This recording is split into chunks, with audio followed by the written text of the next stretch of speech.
감사합니다.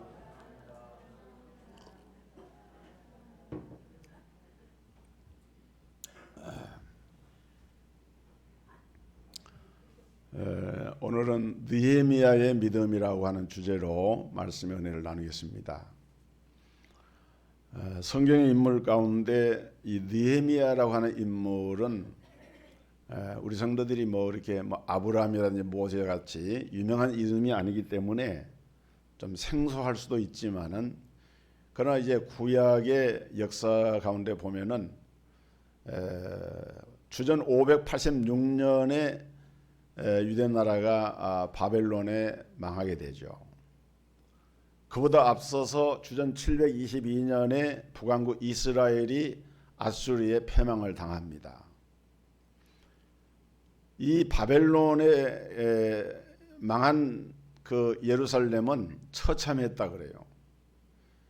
수만 명의 포로들이 잡혀가고 예루살렘 성전은 다 무너져 버리고, 그리고 계속해서 이 바벨론의 침공을 받아가지고 그 예루살렘의 성벽들이 남아난 게 없다 그래요.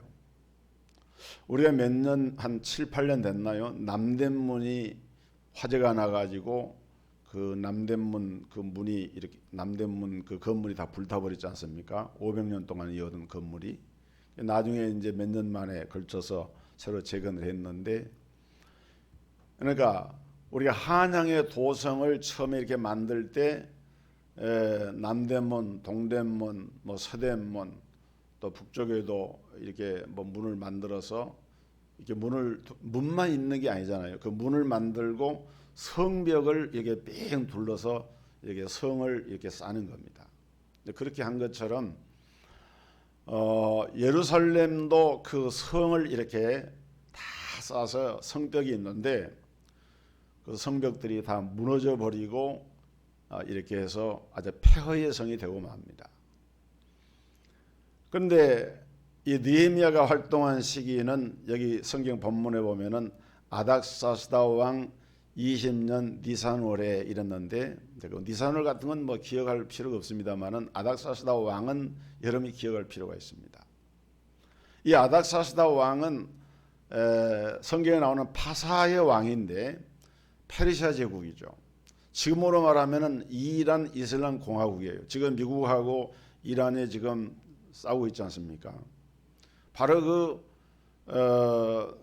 이란의 그 나라의 그 전신이라고 할까요? 고대 왕국의 이 파사 제국이 있는데 그 나라의 왕이 이제 아닥사스다 왕이었고, 이 아닥사스다 왕 때에 이 느헤미야는 그 왕을 모셔서는 술 맡은 관원장인데, 우리가 지금 생각할 때는 술 맡은 관원장 그러면은 그냥 이렇게 개인 비서쯤 된다라고 생각할지 모르지만은, 쉽게 말하면은 그 나라의 권력 2인자나 마찬가지예요. 왜냐면은 이 술 맡은 관원장은 그 왕의 경호대장이고, 가장 신이 많은 사람을 이제 이 술 맡은 관원장을 두어서 왕이 모든 국사를 의논하고 하는 그런 위치에 있는 사람이 술 맡은 관원장입니다. 느헤미야는 원래 유대인이었지만은 그 바벨론의 포로로 가서 거기서 출생을 했겠죠. 그래서 왕의 총애를 입고 이런 높은 지혜까지 오른 고관이었는데, 어느 날 그 성벽이 무너진 때로부터 아닥사스다 왕이 그 재임했던 그 아닥사스다 왕 재임 20년이라고 하는 그 시기는 역사적으로 보면은 추후 한 420년을 전후한 그런 때입니다. 그러니까 586년에 예루살렘 성이 이렇게 완전히 나라가 망하고 그때로부터 계산해 보면 한 150년 정도 세월이 흐른 거예요. 그런데 이 느헤미야가 자기 본국 본향에서부터 이 하나니라고 하는 사람이 와가지고 그 고향 소식을 알려준 거예요. 우리가 이 설 명절에도 고향에 못 가지만 명절 되면은 이제 가까운 친구나 친족을 이렇게 만나지 않습니까? 그러면 고향 얘기를 듣게 되죠. 고향에 누구는 이렇게 되고 누구는 저렇게 되고 이런 것처럼 이 느헤미야가 지금 수산궁에서 왕을 모시는 가운데 있으면서 고향의 소식을 듣게 되는데 그 고향 소식을 들을 때 너무너무 가슴이 아픈 거예요. 왜냐하면 그 성이 회파가 되고 무너져 버렸는데 백수십 년 세월이 지나가도록 아직 성을 재건을 하지 못하고 있고 그리고 나라가 황폐한 그런 가운데 있다는 그 말을 들을 때 보통 사람 같으면은 뭐 자기가 직접 관계된 건 아니니까 그냥 그러려니 하고 넘어갈 수 있는데 오늘 성경에 보면은 이 느헤미야는 그 소식을 들었을 때 너무 가슴이 아파서 울었다 그랬어요. 울면서 금식을 합니다.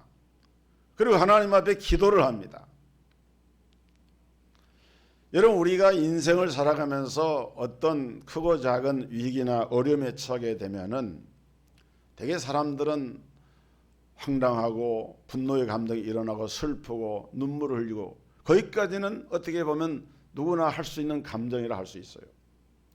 그러나 느헤미야는 그렇게 해서 울면서 애통해하면서 슬퍼하면서 그것을 끝이 난 것이 아니라 적극적으로 그 문제를 해결해야 되겠다.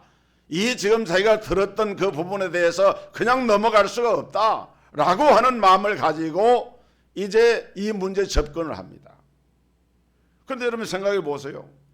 거대한 자기 집 하나를 짓는 것도 작은 일이 아닌데 거대한 그 예루살렘 성의 성벽을 다시 재건한다고 하는 것을 아무나 할 수 있겠습니까?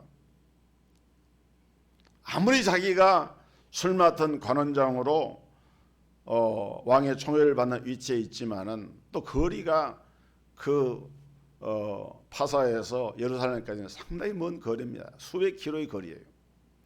그러니까 이 문제를 가지고 기도하는 가운데 그는 하나님의 도우심을 구하게 됩니다. 하나님이 이 일을 관여해 가지고 역사하셔야만이 내가 이 일을 해결할 수 있다. 왜? 하나님은 전지전능하신 하나님이시고 못하실 일이 없으신 하나님이신데 하나님께서 이 문제를 직접 개입하시고 역사하시면은 이 문제를 해결할 수 있다라고 하는 그런 믿음을 가지게 됩니다. 그리고 그 믿음을 가지고 어떤 사람은 믿음은 있지만은 그 믿음을 드러내지 않고 표출시키지 않고 자기 내면에만 담아만 두는데 느헤미야는 그것이 아니라 자기가 가진 그 믿음을 실제로 활용을 해서 하나님의 권세와 능력을 가지고 그 문제를 해결하기 위해서 적극적으로 거기에 도전을 합니다. 그래서 우리가 오늘 이 설교 말씀의 주제를 느헤미야의 믿음이라 그랬는데 좀 더 풀어서 얘기하자면은 느헤미야의 용감한 믿음입니다. 느헤미야의 믿음은 보통 믿음이 아니라 용감한 믿음이었다. 그런데 느헤미야가 이 예루살렘의 성벽을 재건해야 되겠다라고 했을 때 거기에는 엄청난 장애 요소가 많았어요. 우선 그 성에 살고 있는 유대인들이 이미 그 성을 재건해야 되겠다라고 하는 그런 동력을 다 잃어버렸습니다. 세월이 지나가고 세대가 바뀌면서 그냥 그렇게 사는 거지 라고 하면서 어느 누가 나서서 이 성을 재건해야 되겠다라고 하는 마음을 갖지를 못하고 있는, 엄두가 나지 않을 뿐만 아니라 이미 거기에 이제 뭐라 할까요, 타성에 젖어 가지고 나서질 않는 거예요. 그뿐만이 아닙니다. 그 유대 백성들의 북쪽에는 유대인들과 거의 동족이라 할 수 있는 사마리아인들이 살고 있어요. 여러분 사마리아인들 얘기 들어보셨죠? 사마리아 사람들은 그 아수르나 바벨론이 침공했을 때 자기 나라에 일제시대 때 일본 사람 우리나라에 많이 들어온 것처럼 아수르 사람이나 사마리아 사람, 아수르 사람, 바벨론 사람들이 그 땅에 들어와 가지고 거기에 유대인들과 통혼을 하고 결혼을 하고 그러면서 맞으면 잡족이 생겨난 거예요. 그 사람들이 사마리아인인데 이 사마리아 사람들은 아주 유대인들 정통 혈통 가진 유대인들에 대해서 적대적이었고 비판적이었고 무슨 일을 하든지 거기에 막 이렇게 제동을 걸고 했던 사람들이 사마리아 사람. 이 사마리아 사람들이 성벽 재건을 막기 위해서 수단과 방법을 가리지 않고 방해를 했어요. 그뿐만이 아닙니다. 이 파사 제국의 왕의 신하들도 예루살렘 성벽을 건설을 하는 일에 대해서 이제 그런 말들이 여기저기서 조금 말이 나기 시작을 하니까 그런 말을 들으면은 어느 하나 옹호하면서 그렇게 해야 돼. 왜냐하면 그 당시 이 땅은 전부 다 파사 왕이 관할하는 지역이 되기 때문에 파사 왕이 어떻게 마음을 먹냐에 따라 달라지거든요. 근데 아무도 왕의 신하들 가운데 옹호하는 사람이 없습니다. 에스라서 4장 13절에 보니까 이 신하들이 아닥사스다 왕에게 올린 조서에 이렇게 말합니다. 이제 왕은 아시옵소서. 만일 이 성읍을 건축하며 그 성곽을 마치면 저 무리가 다시는 조공과 잡세와 부세를 바치지 아니하려니 필경 왕에게 손해가 되리이다. 성을 재건해 놓으면은 백성들이 기고만장해져서 오히려 왕을 배반하고 세금도 안 내고 할 테니까 그걸 절대로 거기에다가 돈을 들여서 성벽 재건하거나 이런 일을 해서는 안 된다는 거예요. 요즘식으로 말하면은 국민투표에 붙여봐도 이거는 해결이 안 되는 일이고 국민도 반대하고 사마리아도 반대하고 모든 것이 반대만 이렇게 놓여 있는 겁니다. 여러분, 하나님이 기뻐하시는 일, 성전 재건이나 이 성벽을 재건하는 일은 사실은 하나님이 기뻐하시는 일입니다. 그런데 여러분, 선교나 전도나 교회 부흥이나 하나님이 기뻐하시는 일일수록 누가 반대를 하죠? 사단이 반대합니다. 사단은 그걸 자기 일 삼아서 반대를 합니다. 어떻게 해서든지 장애물을 놓고 방해를 하고 이렇게 해서 하나님의 일을 방해하는 것이 사단의 전략이고 사단이 지금까지 교회와 복음과 성도를 향해서 해온 그 역사입니다. 그러니까 느헤미야가 이 성벽 재건에 대한 마음의 꿈을 가지고 있다 할지라도 이것을 실행에 옮긴다라고 하는 것은 도저히 불가능한 일이었고 어려운 일이었어요. 그런데 믿음은 무엇입니까? 하나님의 전지전능하심과 그 능력을 믿는 이런 믿음을 가지게 되면은 방해가 크면은 믿음도 커야 되고 사명이 힘들고 어려우면은 믿음도 용감해야 되는데 이 느헤미야의 믿음은 바로 그런 큰 믿음이었고 용감한 믿음이었습니다. 자, 여러분, 용감무쌍한 믿음을 가진 이 느헤미야의 믿음은 세 가지 특징이 있는데, 첫째로 느헤미야의 믿음은 큰 위험을 감수하는 믿음이었습니다. 큰 위험, 작은 위험이 아니라 큰 위험을 감수했다는 거예요.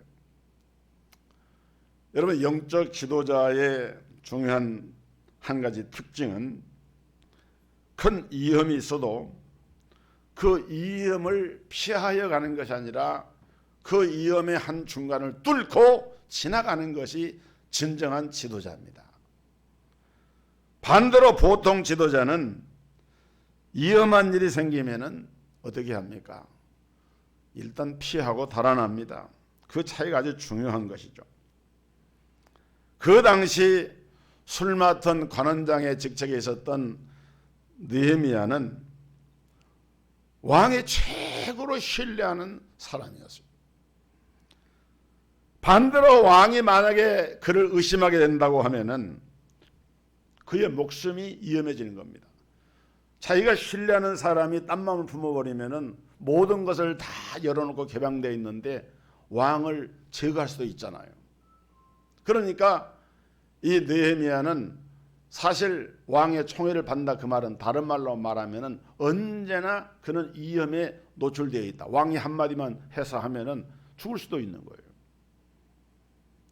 그런데 어느 날 이제 이 소식을 듣고 느헤미야가 왕 앞에 이렇게 나가는데 성경에 보니까 2장에 가서 보면은 얼굴에 수색이 있었더라.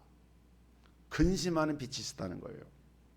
그런데 그것을 누구나 볼 수 있을 정도로 그 근심의 깊이가 너무 크니까 얼굴에 그것이 다 드러나는 거예요. 그래서 왕이 그 신하의 얼굴에 수색을 감자고 물어봅니다. 느헤미야서 2장 2절에 보면 네가 병이 없거늘 어찌하여 얼굴에 수색이 있느냐 이는 필연 내 마음에 근심이 있음이로다.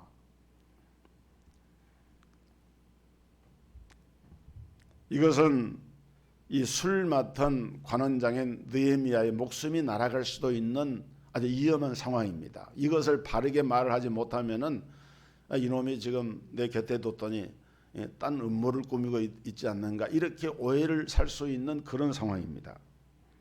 네가 어찌해서 내 앞에 슬픈 얼굴을 내게 보이느냐. 왕이 이렇게 물어볼 때는 보통으로 물어보는 말이 아니에요. 그래서 여기 느헤미야가 2장 2절 후반에 보면 그때 내가 크게 두려워하여. 왜냐하면 그 왕의 말에 대답을 잘못했다가는 자기 목숨이 날아갈 수도 있는 거예요. 네가 분명히 지금 뭔가 마음에 어떤 음모를 꾸미든지 내가 알지 못하는 비밀이 있든지 뭔가 그 지금 얼굴의 낯을 보니까 네 꿈꾸기 속에 있는 것 아니냐라고 오해할 수 있는 그런 상황에 지금 처해 있는 거예요. 자, 그때에 3절에 보면은 느헤미야가 이렇게 말합니다. 폐하는 만세수를 하시옵소서. 나의 열조의 묘실이 있는 성읍이 이제까지 황무하고 성문이 소화되었으니 내가 어찌 얼굴에 수색이 없사오리까. 원래 느헤미야는 유대 사람이었고 자기 본향이 그곳에 있는 사람인데 지금 이런 기가 막힌 상황을 접하고 보니까 왕이여 내가 도저히 내 마음에 이 일로 근심이 되고 염려가 되어서 내 얼굴이 밝아질 수가 없습니다. 이런 뜻의 얘기고 또 한편으로 말하면은 지금 폐하가 그 당신의 그 통치하는 관할 아래 있는 지역에 대해서 이런 지역을 가만히 내버려둬 황폐하게 하게 된 것에 대해서 솔직히 내가 폐하께 좀 못마땅합니다. 폐하가 하는 일이 내 마음에 안 들고 내 얼굴에 슬픔이 생기고 내 마음에 근심이 있습니다. 이렇게 말하자고 보면 돌려서 말하는 것과 마찬가지라 그 말입니다. 그러니까 얼마나 위험한 말입니까? 목숨을 걸고 말을 하는 거죠. 그렇다고 해서 느헤미야가 지금 자기가 죽고자 한 게 아닙니다. 느헤미야의 말을 가만히 보면은 굉장히 지혜롭게 말을 하면서 왕의 분노를 촉발한 것도 아니고 조급하게 말한 게 아니에요. 느헤미야가 뭐라고 합니까? 만세수를 하옵소서. 우선 예절을 갖춰서 말하고 있죠. 또 5절에 보면은 종이 왕의 목전에서 은혜를 얻어 싸우면 이런 것들을 좀 들어주옵소서 하고 겸손과 겸양의 태도로 왕 앞에 진지하게 나가서 이야기를 하고 있는 것을 볼 수가 있어요. 여러분 우리가 인생을 살아가면서 본질적으로 편안한 것만 추구할 때는 사실 그런 사람에게는 믿음이 필요가 없습니다. 믿음은 때로는 큰 위험이나 내 생애의 위기에 처하는 그 순간에 정말 그때 필요한 것이 뭐예요? 그것이 믿음인 거예요. 아브라함도 독자 이삭을 하나님께서 바치라 얼마나 큰 인생의 절대적인 그 위기였습니까? 그런데 하나님 앞에 믿음을 가지고 나가니까 네가 이제야 하나님 여호와를 경외하는 줄 아노라 하고 하나님 그 믿음을 인정하시잖아요. 여러분 노아가 땅에서 방주를 지을 때 방주를 지을 때 500살 되었을 때 방주 지으라는 지시를 받고 노아 620세 120년 동안 방주를 지어가지고 그렇게 할 때 땅에 있는 사람들이 다 저 영감 미쳐도 엄청 미쳤다라고 하면서 막 비난을 이렇게 가하잖아요. 근데 노아는 하나님 앞에 믿음을 가졌고 하나님께 은혜를 입고 보니까 사람들이 세상 사람들이 뭐라고 말하든지 간에 거기에 관여하지 않고 그냥 하나님의 말씀만 순종을 해서 노아는 방주를 만나요. 여러분 사도 바울은 이방인에게 복음을 전하면서 얼마나 위협을 많이 당했습니까? 고린도후서에 보면은 여러 번 저행의 강의 위험, 강도의 위험, 동족의 위험, 이방인의 위험, 신의 위험, 광야의 위험, 바다의 위험, 거짓 형제적인 위험을 당하고 그 위험을 당했지만은 그러나 사도 바울은 그 위험 때문에 복음 증거하는 하나님의 일을 포기하거나 낙심하지 않았어요. 오히려 그런 위험이 있기 때문에 거기에 도전하는 그런 믿음을 가지고 나아갑니다. 예수님을 잉태하고 출산했던 마리아도 보세요. 처녀가 잉태하면은 돌에 맞아 죽게 되는데, 그러나 하나님의 은혜를 입고 보니까 계집종연이 주의 뜻이 이루어지이다 하고 믿음으로 그걸 받아들이지 않습니까? 여러분, 하나님의 사람들이 크고 귀한 일들을 감당하려고 할 때에 안전한 길로만 찾아 나가는 것이, 그것이 하나님이 기뻐하는 일이 아니다. 때로는 위험하고 생명의 위협을 당하고, 때로는 우리 존재 자체를 담보할 수 없는 그런 상황에 처하고, 그럴지라도 정말 하나님을 향한 용감한 그런 믿음을 가진 사람은 느헤미야처럼 왕 앞에 나아가서 자기의 마음을 토로하면서 그 이야기를 할 수 있는, 이것이 바로 하나님이 기뻐하시는 느헤미야의 믿음이었던 것입니다. 오늘 여러분은 주님을 위해서, 하나님의 교회를 위해서 주를 섬기면서 일할 때에 얼마나 내가 내 삶 가운데 위험을 감수하면서까지라도 주의 일을 감당하고 있는지, 우리 느헤미야의 믿음의 모습을 보면서 우리 자신을 한번 돌아볼 수 있어야겠습니다. 두 번째로 용감한 믿음의 사람 느헤미야는 큰 부담을 감당을 했어요. 큰 위험을 감수할 뿐만 아니라 큰 부담을 감당을 했습니다. 자, 느헤미야가 목숨을 잃을 수 있는 위험을 무릅쓰고 왕 앞에 그 수색을 보이면서 담대한 그런 말을 할 수 있었던 것은 그의 마음속에 큰 부담이 있었기 때문입니다. 어떤 부담입니까? 나의 조국 예루살렘에 성벽이 없다. 그런데 그것을 지금 세울 수 있는 사람은 아무도 없다. 대개 보통 사람은 거기까지 하면 끝이 나는 것 아닙니까? 그런데 그때 이 느헤미야는 결국 이 성벽을 세운 사람은 나다. 내가 이 성벽을 세워야 되겠다. 이게 부담이고요. 이게 보통 부담되는 게 아니죠. 여러분, 성벽 재건의 부담을 마음으로 갖고 느헤미야는 그 부담을 피하려고 한 것이 아니라 정면으로 그를 부딪히면서 나아갑니다. 어떻게? 그는 최고의 직장이라고 할 수 있는 파사 제국의 왕을 모셔서는 술 맡은 관원장의 직책을 벌어서까지라도 편안과 모든 것이 보장되어 있는 그런 삶을 포기하면서까지라도 나는 이 사명을 감당해야 되겠다라고 한 것이 느헤미야였어요. 여러분, 지금 우리 교회 마이크가 성능이 참 좋죠. 제가 보면은 최고의 성능이에요, 보면. 근데 만약에 이 마이크가 막 볶는 소리가 나고 소리가 안 들린다 그러면은, 그렇게 소리가 난다고 하면은 여러분들 설교를 들으면서 굉장히 부담이 될 거예요. 아, 저 마이크가 저게 새소리가 나고 그러는데 저걸 바꿔야 되는데 저걸 누가 바꿀까? 예를 들어서 믿음을 가진 사람은 얼른 생각을 합니다. 내가 저거를 새로 사서 바꿔야지. 이 부담을 자기가 갖는 거예요. 그런데 어떤 사람은 설교 들을 때마다 소리가 찡찡거리고 소리가 나니까 아이고, 이 교회는 내가 나갈 교회가 아니라 하고 그것 때문에 교회를 떠나버립니다. 부담 안 지겠다는 거예요. 어떤 사람은 교회가 청소를 안 해가지고 이렇게 지저분하고 그런 걸 보면은, 그걸 볼 때에 내가 빗자루를 들어가지고 교회당을 청소를 하고 주변을 청소를 하고 그걸 감당을 합니다. 어떤 사람은 이 교회는 청소하는 사람도 없네, 나도 하기 싫어, 그리고 교회를 떠나가는 거예요. 이렇게. 우리의 신앙생활이라는 원리는 똑같아요. 느헤미야가 성벽 재건에 대한 큰 부담을 가지면서 피하지 않고 외면하지 않고 정면으로 그들 자기의 일로 생각을 하고 받아들였다 하는 것은 바로 이 느헤미야가 큰 믿음, 용감한 믿음을 가졌기 때문인 것입니다.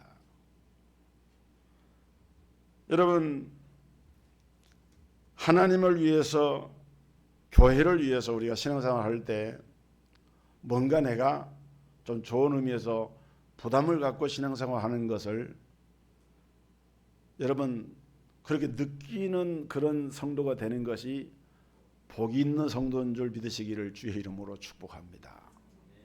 그냥 교회에 나가는 아무 부담도 하지 않고 그렇게 하는 것이 내게 복이다, 그게 아니고, 자, 느헤미야서 2장 4절에 보면은 아닥사스다 왕이 네가 무엇을 원하느냐, 이제 본질적인 문제에 들어갑니다. 네가 무엇을 원하냐 이렇게 물어봅니다. 근데 6절에 보면은 2장 6절에 보면 왕도 왕의 곁에 앉았더라. 왕과 그래서 뭐 말 한마디 한 것도 없어요. 본문을 보면 아무런 말 한 것도 없는데 성경 기자는 그때 왕후가 왕의 곁에 앉았다 이 말을 하고 있거든요. 그럼 여러분 생각해 보세요. 왕도 남자인데 왕후 앞에 자기가 좀 멋진 남자로 보이는 걸 원치 않겠습니까? 예를 들어서 자기 신하가 멀리 있는 예루살렘 성벽 재건을 청원할 때 쌍그리 그냥 무시해버리고 그런 소리 하지 말라고 그러고 그냥 입을 닫게 만들고 그래 버리면은 왕이 별로 능력도 없고 별로 힘도 없는 사람이잖아요. 근데 왕이 이런 때에 한마디 청 명령을 하니까 일이 그냥 일사천리로 막 진행이 되고 이런다고 하면은 왕이 볼 때 쉽게 말하면 왕후 앞에서도 폼을 잡게 되는 거예요.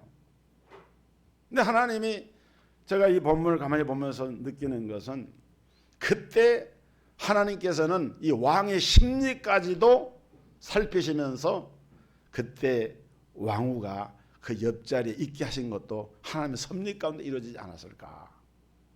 다른 때 같으면은 사실 왕도 국고에 상당한 역량을 투입해서 성벽 재건하는 그런 일을 명령을 내기가 쉽지가 않은데 주변 상황도 그렇고 자기 아끼는 신하가 청원을 하고 이러고 하니까 어떻게 합니까?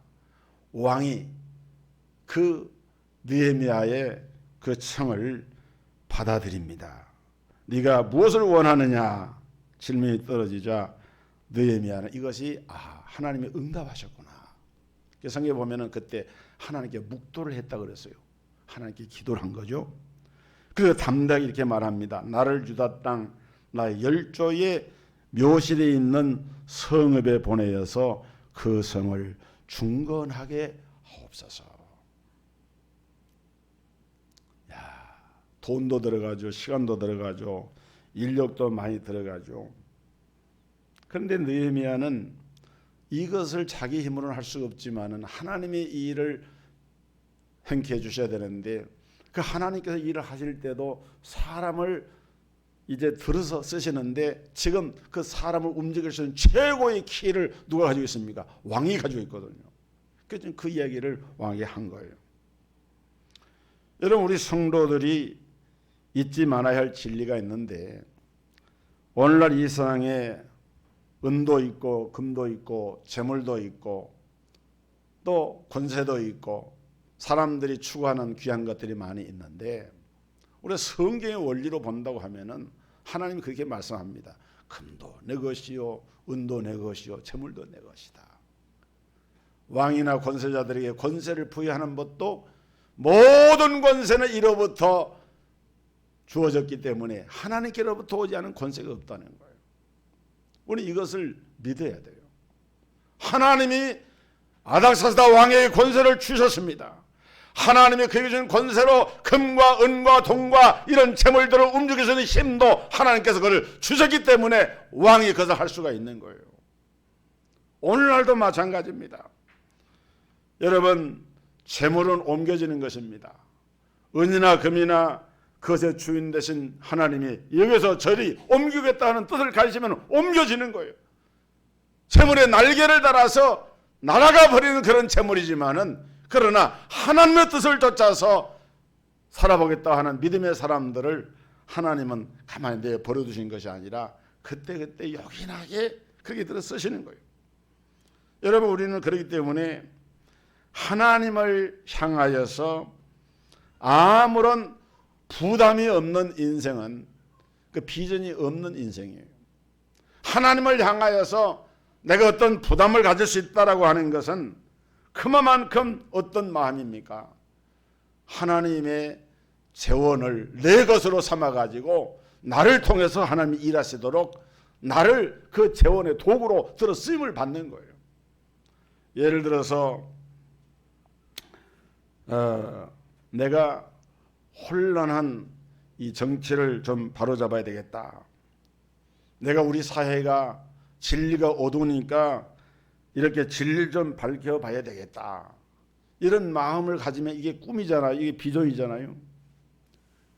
그러면은 이 사람이 그 가진 꿈을 가지고 기도하게 되고, 정치를 바로잡으려면 정치인으로 길로 가게 되고, 진리를 바로 깨우쳐서 알게 하려고 하면은 학자의 길을 가게 되고, 말하자면은 내 마음속에 어떤 부담과 꿈이 이렇게 나타나는 것은 그것을 이루고자 하는 어떤 동기부여가 된다 그 말입니다. 그래서 이런 사람들은 희망이 있는 거예요. 그런데 여러분 보세요. 젊어도 미래에 대한 비전이나 꿈이나 부담이 전혀 없이 인생 그저 하루하루 먹고 마시고 살면 돼 하는 것으로 찾아간다라고 하면 그런 인생은 미래가 없는 거예요. 여러분, 늙으신 부모님이 떡을 만들어서 아들집을 가잖아요. 그 눈이 반짝반짝 빛이 납니다. 왜? 얼른 떡시루에 식지 않은 떡을 자기 자식에게 주고 그 먹는 걸 보고 싶어서 그걸 기쁨이 있는 거예요. 그런 마음. 나이가 들어도 연로한 그런 자리에 있다 하더라도 꿈을 가지고 신앙적인 영적인 믿음의 부담을 가진 사람들은 내가 하나님을 위해서 주를 위해서 뭔가 할 수 있다. 여기 느헤미야가 가졌던 이 신령한 영적인 부담이 그로 하여금 하나님의 큰 일을 감당할 수 있게 했던 것처럼 오늘 우리 성도들에게 그런 은혜가 있기를 주의 이름으로 축복합니다. 그 다음에 여기 용감한 믿음의 사람 느헤미야는 이제 왕에게 큰 요구를 합니다. 뭐라고 요구를 하는가 하면은 성벽을 이제 건축하라고 하는 그런 왕이 허락을 하잖아요.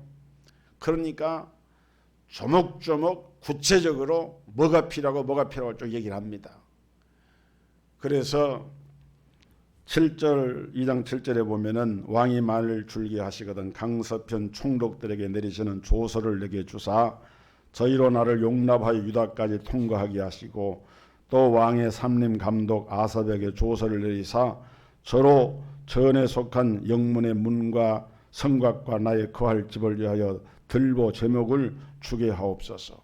안전 보장도 책임져 주시고 필요한 재물도 다 거기에 조달이 될 수 있도록 그 총독들에게 명령해 가지고 가는 길도 지켜주시고 또 실제 기술자들도 동원해서 할 수 있도록 조목조목이 얘기를 하는 거예요.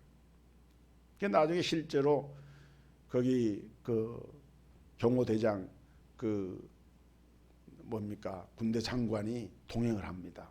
거기에 많은 실제 실무 요원들을 거기에 보내가지고 이제 느헤미야가 왕의 명령을 따라서 예루살렘에 들어가가지고 들어간 지 3일 만에 성벽 재건 운동을 시작을 하는 거예요.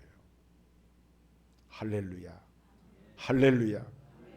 예, 우리가 그냥 표면적으로 보면은 도저히 일이 이룰 수 없는 일인데 이 느헤미야 한 사람의 그 비전과 그 이름을 무릅쓰는 믿음과 큰 부담을 마음에 안고 큰 것을 요구하는 그 믿음 때문에 결국은 그 성벽이 재건이 됩니다.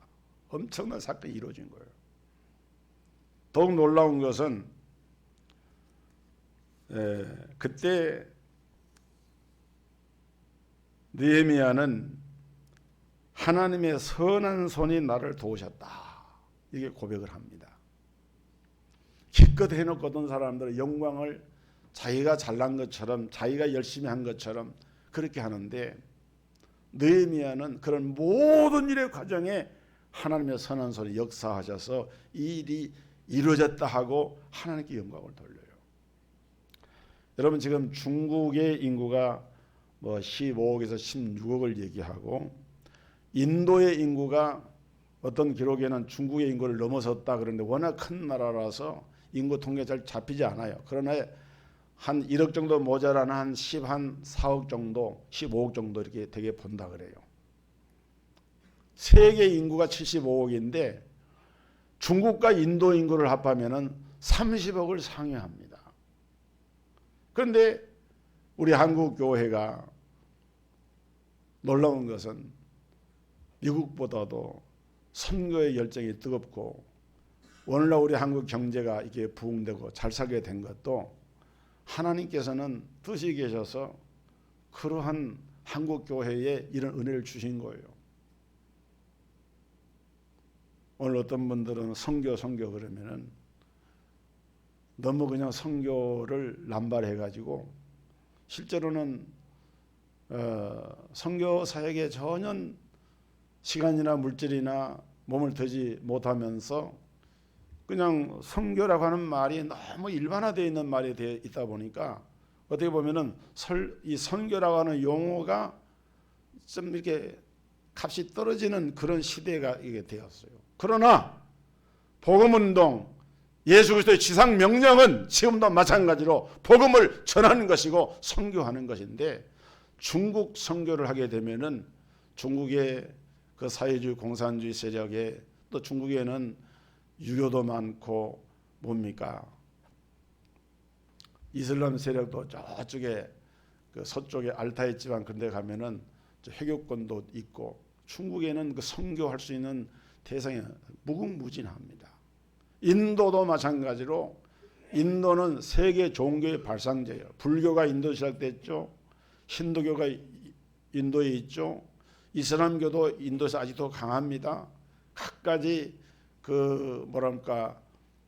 종교의 원형을 많이 가지고 있으면서 다양한 이런 종교를 가지고 있는 것이 인도 지역인데, 우리 노회의 젊은 목사님이 선교를 열정적으로 하고 있는데 절대로 그래요. 목사님 이번 4월 달에 꼭 좀 인도 선교를 목사님 모시고 같이 가고 싶습니다. 기도해 봅시다. 결정한 게 아니고 그랬는데,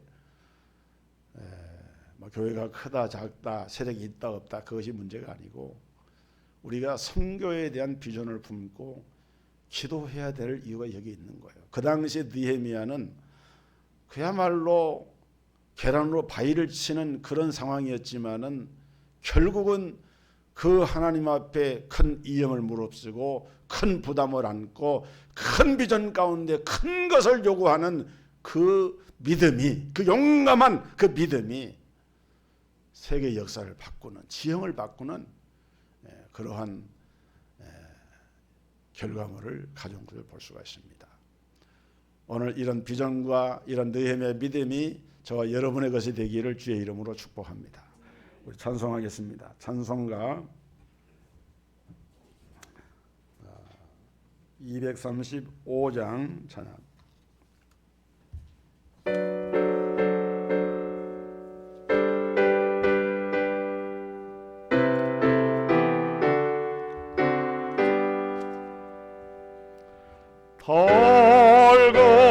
덜거면 그 말씀 생명의 말씀은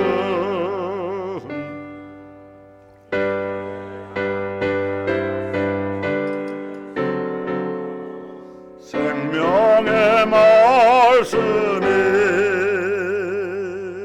나에게 관해다 밝게 보여주니 아름답고 귀한 말씀 생명샘이로다.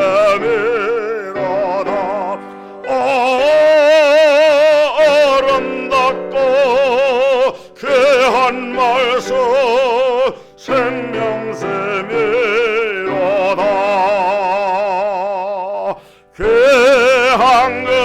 말씀 내 노래 제목이 되도다. 모든 사람의 복주는 생명의 말씀을 값도 없이 받아 생명길을 가네. 아름답고 귀한 말씀 생명샘이로다. 아름답고 귀한 말씀 생명샘이로다. 놀래 올레가 보되는 생명의 말씀은 마음의 용서와 평안을 골고루 전하니. 다만 예수 말씀 들어 복을 받네. 아름답고 귀한 말씀 생명샘이로다. 아름답고 귀한 말씀 생명샘이로다.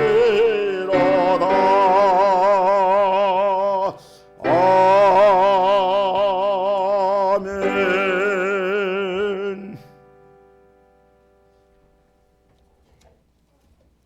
11조 헌금 담임목사드립니다. 송기정 목사님, 유재화 집사님, 지기한 안수 집사님 가정, 박순호 권사님, 송현민 학생 드렸습니다.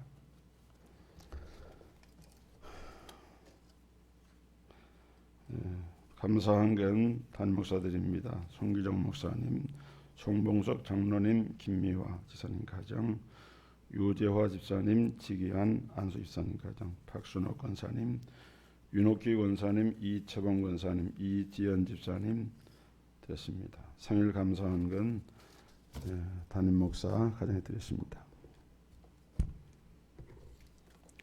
선교헌금 문강남 사모님 담임목사 드립니다. 박순호 권사님, 송기정 목사님, 건축헌금 문강남 사모님 담임목사 드립니다. 송기정 목사님, 박순호 권사님, 차량헌금 송기정 목사님, 박순호 권사님 담임목사 드립니다. 문강남 사모님 드렸습니다. 기도하겠습니다. 거룩하신 하나님, 몸과 마음과 중심을 모두어서 성삼위 하나님을 예배하며 이 시간 정성과 믿음으로 예비한 귀한 예물을 우리 하나님 앞에 드리오니 이 예물을 흥양하시고 이 예물 드린 손길에 복을 주시되 저들의 영혼이 잘되며 육체가 강건함을 얻으며 남은 생애를 살 때도 그 모든 기도와 선한 소원과 간구의 제목들이 하나님 앞에 다 상달되어 이름을 받게 하여 주시옵시고 성령의 이로와 능력과 말씀의 권능으로 세상과 죄악과 원수 마귀를 능히 대적하여 승리하며 더 크게 하나님 앞에 영광 돌리는 삶을 살아가는 복된 성도들 되게 하여 주옵소서. 예수님의 이름으로 축복하고 기도합나이다. 아멘. 교회 소식을 말씀드리겠습니다. 환영합니다. 내용대로입니다. 차량 운행 안내 내용대로입니다. 1. 주일 식사 봉사 및 교회 청소 금주 당번은 사랑조입니다. 2. 성도의 기도 요청.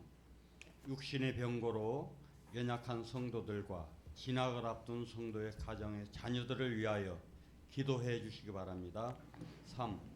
2월은 소망의 달이며 6일은 교회 창립 기념일, 13일은 세계 선교 대회, 23일 정기 당회가 있습니다.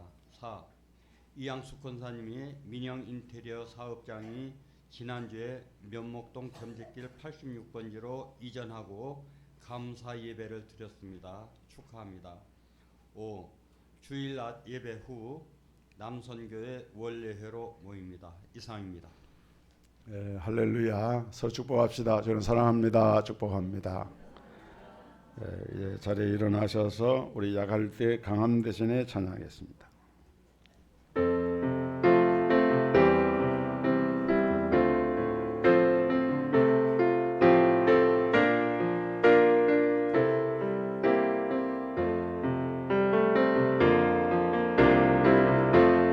야갈 때 강함 대신에 나의 보배가 되신 주 나의 모든 것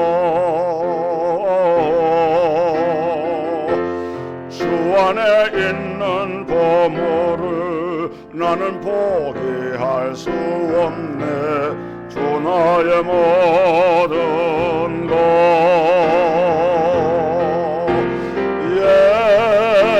예수 어린 양 존귀한 이름 예수 어린 양 생명의 이름 십자가 제사하셨네. 주님의 이름 찬양해. 주 나의 모든 것 쓰러진 나를 세우고 나의 빈잔을 채우네. 주 나의 모든 것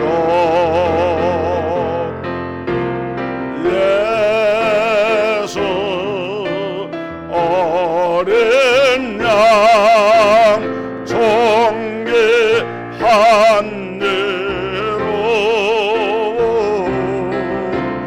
예수 어린 양 생명의 이름 이제는 왕으로 제사장으로 참된 선자로 오셔서 인생의 모든 죄의 문제를 십자가의 죽음과 부활로 해결하시고 승리하신 우리 구주 예수 그리스도의 크신 은혜와 주 하나님 우리 아버지의 무한대하신 사랑과 성령님의 교통하심이 이제와 영원 무궁토록 함께 있을지어다. 아멘.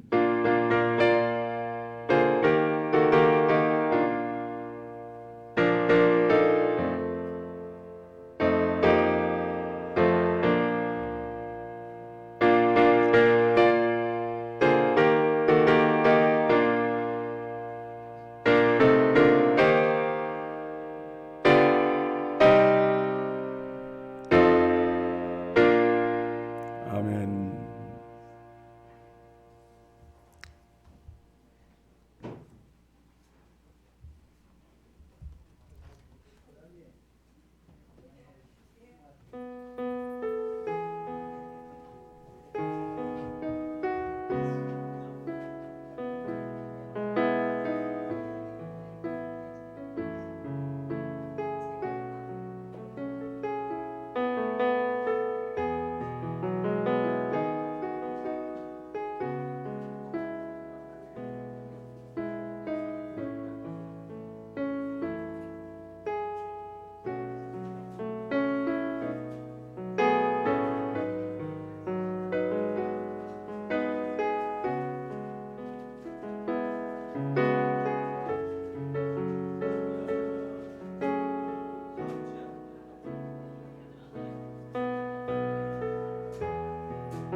부가세가 지금 안 들어오고 있거든요.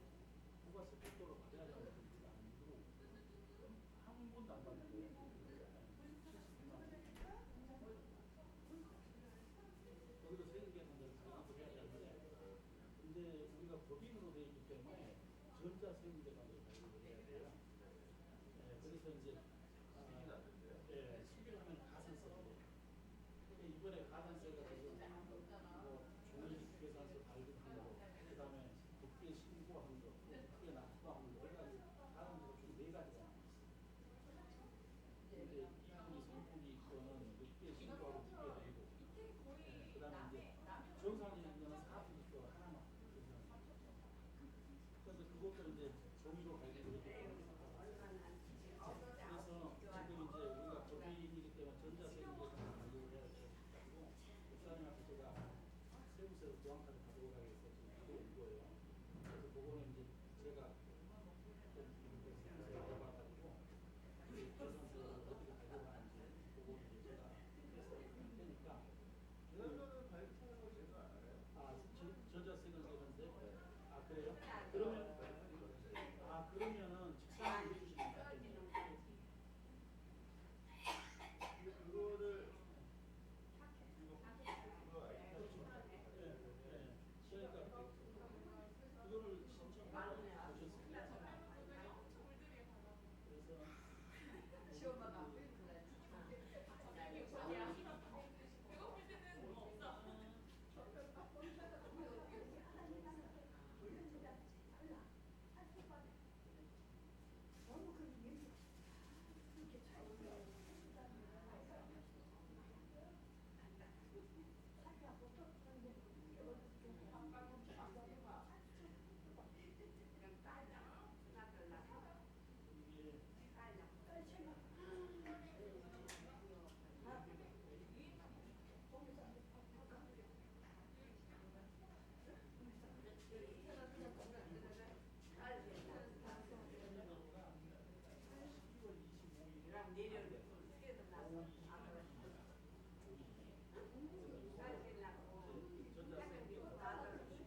시험마다 상담한 VA가 따로 주택은 영수증이 있고요. 상담은 지칭하고 지칭은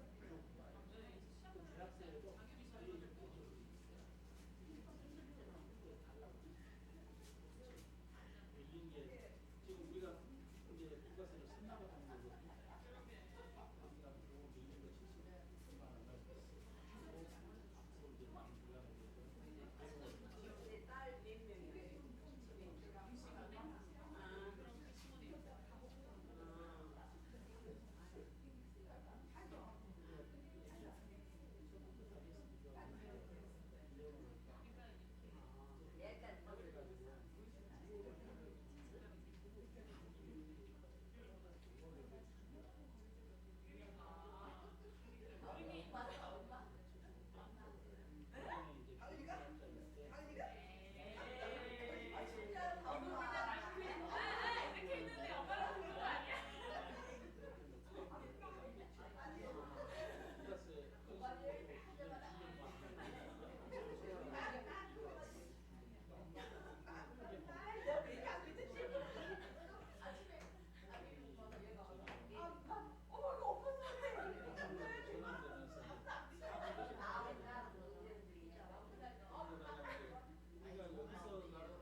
그런 세금 계산서 거기서는 편도 우리는 모르잖아요.